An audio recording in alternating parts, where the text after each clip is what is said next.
uşaqni salqin klassda qulga urib, harflab so'z yozgandim. Bарлab chiqadi u bugun o'qitgan har bolasin. Bilim bergach bildim ekan, kimdan qo'ya barasin. Qo'shchi ovulida maktab ochilg'uga 150 yil. Aytirgagina anson 150 yil. Aytaylik elbas, bizga shu tarixni söylep bereli.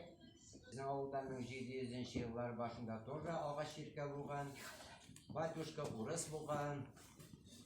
Kishilarni chaqirib qaraylar ekan. Bik kelmaylar, klavuzralar ekan, anglamaylar. Nishlarga? Ikkinchi taqdir mana tirishib qaraganlar ruslashtirga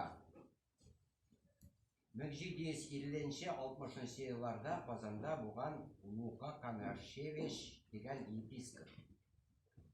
Mana shuning tirishlig'i bilan Qozonda birinchi для инородцев крещенных ихних детей deb maktab tuzib ochib jiberganlar.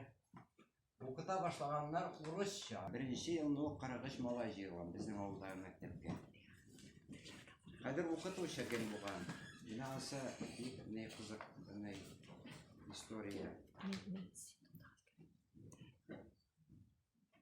Evet, bu ne?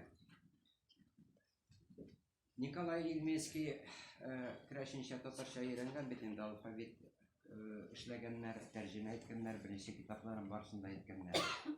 Buna 2 fevralda 1969 yılda o xat jibergen. Өз балам деп қадірлеп тұтқан Семен білән Степанға көптен көп сәлем.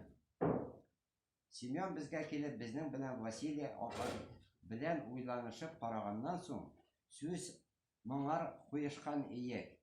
Степанның ағасы солдатқа кетсе, Степан атасының қатында қалса, Семен шураға барып, малайларының оқытса.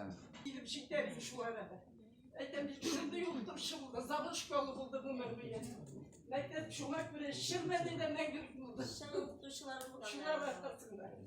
Bizden mektep yapılır aldığından işlegen 2 okutuşumuz var. Allah ikisi de bizden avulunluğu. Anam birisi bugün kilanmadı, ikincisi de Maria Vasilyevna bunda okuttura. Rahmetli, tiren bilim bizge bergensiz. Barımızını tegiz etip görüp, namus bilen hizmet etkensiz. Siz üstürgen buğun balaları indi barda üsüp jittiler.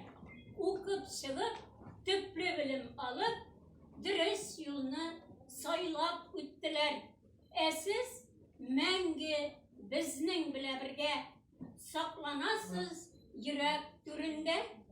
Eytirsinle işik açıp bugün